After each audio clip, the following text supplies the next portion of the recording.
We're going to talk about infectious diseases. These are going to be the viral infectious diseases. Rubella, rubeola, varicella, and Fifth's disease are the ones we're going to touch on today. So if you look down in the lower right-hand corner, we're talking about rubella. The rubella virus is also known as the German measles or the 3-day measles. It's transmitted directly or indirectly through contact with droplets. Keep in mind, droplets can be snot, they can be coughed, they can be blood, they can be poop, they can be urine, and it can also be droplets from mother to fetus. So that's a lot of different ways that droplets can affect us. The risk or the peak is the late winter to early spring is when we're going to see this the most. And this is typically going to affect children who are unimmunized or under-immunized. So think about school-age kids all the way down to little ones that are having their maternal antibodies wear off. Those are the kids that are going to be at the highest risk for this. And going to Disneyland around anyone from anywhere who is also unimmunized or under-immunized. So it incubates for 14 days and it is communicable 7 days before the rash appears to 7 days after the rash had appeared. So this is why I said going to Disneyland or traveling or being around lots of friends and family or just being at the park. This is where community herd immunity is really what we need to rely on to keep all of our children safe.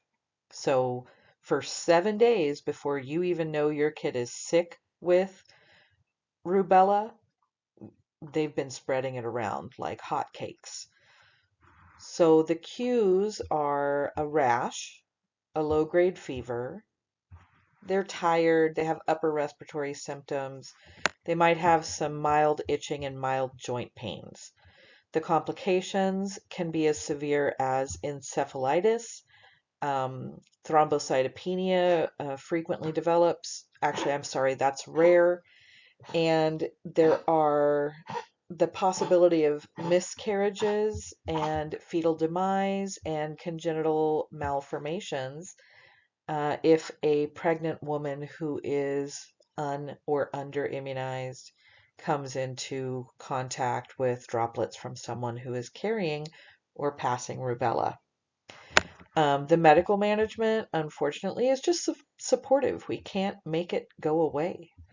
And our nursing actions are going to be to place the patient in droplet precautions. So droplet's going to be the test answer. Hospital answer is going to be based on age. So remember, if they are a smaller, snottier kid who can't control their coughing or their droplets, then we are going to put them in contact droplet precautions. We're going to provide comfort measures like tepid baths to make their itchy skin feel better, lotions like calamine to try to help their itching. We might give them Benadryl or Atarax and Tylenol and or ibuprofen if it's age appropriate. So that is rubella, which is German or 3-day measles, because it's a short length of time that you have it. Now we're going to talk about rubeola, which is the actual measles. So rubeola is more severe than rubella or the German measles. It's actually caused by a virus called the paramyxoviridae virus. Fun name. It is transmitted through droplets that can be small enough to be considered airborne. So this is our MTV pimp. This is the M in MTV. So measles, tuberculosis, varicella. That's airborne. Um, the risk or the peak is late winter to early spring, just like rubella. The incubation is 10 to 12 days, and it is communicable 3 to 5 days before to 2 to 4, I'm sorry, 3 to 5 days before to 4 to 6 days after the rash has appeared. So for 3 to 5 days, your measles having child is spreading it all around. Then they start to have fever, mucus, conjunctivitis. They will then develop Koplik spots. The upper picture here is, you can see teeth at the very top of it. This is a tongue depressor pressed against the inner, the buccal mucosa. And you can also see it along the roof of the mouth and in the back of the throat. So these are Koplik spots. They tend to be little white spots that are surrounded by almost like a bluish tint and then redness. Koplik spots can be seen in other disease states, but it is most commonly attributed to measles. Then the kids develop a rash that's flat, maculopapular lesions that are pink brown in color, and they're all over the face. Then they spread down to the trunk, then they spread to the limbs. They're not always on the palms of the hands and feet, but they can be. The kids are going to have fatigue and malaise, upper respiratory symptoms, itching, and potentially mild joint pain. The complications are the development of otitis media, diarrhea, which we don't want that during any viral illness because they already feel bad and then they're going to dehydrate even more. Pneumonia and acute encephalitis. The management, again, is like most viruses, supportive, but they have found that in kids under age, anywhere from like under age 5, to decrease the amount of complications they might have, they give them vitamin A infusions. The nursing actions are going to be instituting airborne precautions and maintaining them, usually throughout the hospital stay, putting them in a negative pressure room, comfort measures, cool mist humidifiers, antipyretics, and fluid management. So that's rubeola, which is measles.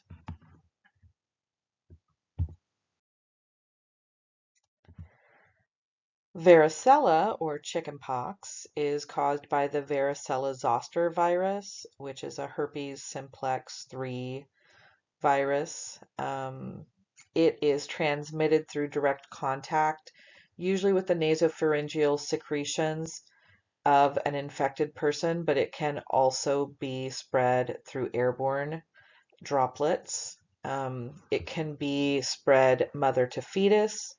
It can cause congenital infections. It can cause life-threatening perinatal infections.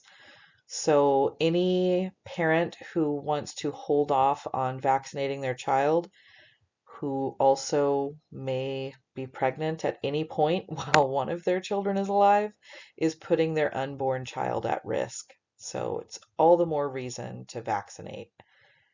The transmission, we already talked about that. The incubation, it's 14 to 16 days. It's communicable 1 to 2 days before the rash erupts, and it's still communicable until all the lesions have crusted over. So once every single lesion has crusted over, you wait a little bit, your kid can go back to school. The cues are fever, malaise, anorexia, headache. Then they get lesions that turn like macular, and then it becomes vesicular, and then those lesions crust over. Um, Complications, you can have bacterial superinfections just from the amount of itching that takes place and skin breakdown, thrombocytopenia, arthritis, hepatitis, cerebellar ataxia, which usually is self-limiting and goes away, um, encephalitis, meningitis, pneumonia, and glomerulonephritis. Now, this is not post-streptococcal glomerulonephritis, it's just straight glomerulonephritis. But many viral processes can cause glomerulonephritis. The medical management is supportive, and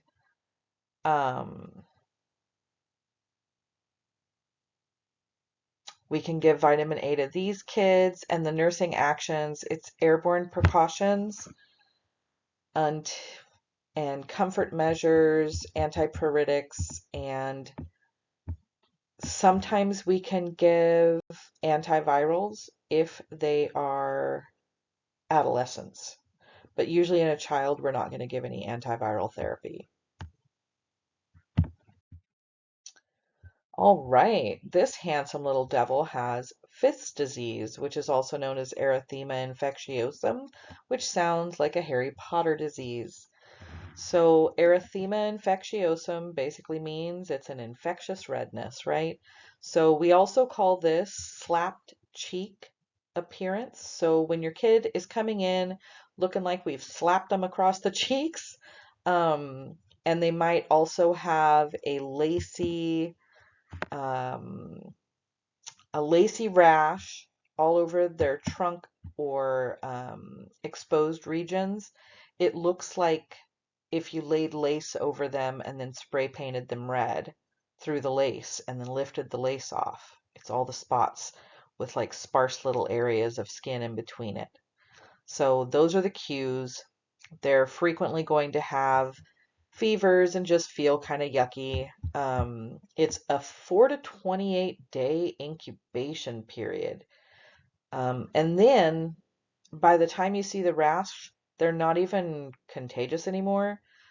So they really shouldn't be excluded from school or daycare, but the school is not going to let them be there with this rash, even though they've probably been there for like a month without the rash and have been spreading it to everyone. Fifth disease is a human parvovirus, and I know most of you guys have heard of parvo being an animal-based virus, but all viruses come from animals originally, usually birds, and then they mutate into other forms and they subsequently pass to humans. So this is a form of a human parvovirus, and it's spread, like I said, droplet and mother to fetus. These they just look so pitiful. Okay, so I'm just including this little slide because I think it's kind of cute. Um, we're not going over roseola infantum. I just want you guys to know that rubeola, rubella, roseola, varicella, and Fifth's disease, they are all viral exanthems, which means the virus itself is what is spreading through the skin when we see the rash. It is really important to ask when the fever started and when the rash started, because knowing the difference between fever and rash tends to help point towards which one of the diagnoses we might choose. We also need to ask about exposure and ask about their immunization history and if they have any um, chronic or congenital diseases, or if they're on suppressive therapy like steroids, because that's going to make a difference. And for almost every single one of the viral exanthems, our management as far as nurses needs to be keeping the kids comfortable and keeping their symptoms under control, trying to make sure that their skin stays intact and clean. And that might mean using little mitts or putting socks on the hands of our little ones to keep them from scratching. If they're too old to keep socks or mittens on them, then putting, making sure that we keep their nails clean, short, and rounded edges, filed on the edges so that they are not able to scratch themselves. Making sure that we don't put them in clothing that's going to overheat them or cause sweating, because that makes us more itchy. So a nice breathable cotton fabric is usually the best, and keeping it light, um, like just a light little uh, nighttime pajama outfit that's not polyester, rayon, or nylon. Those are really helpful. Giving them tepid baths, not cold, not cool, and not hot. They need to be tepid, and then we don't rub these children to dry them.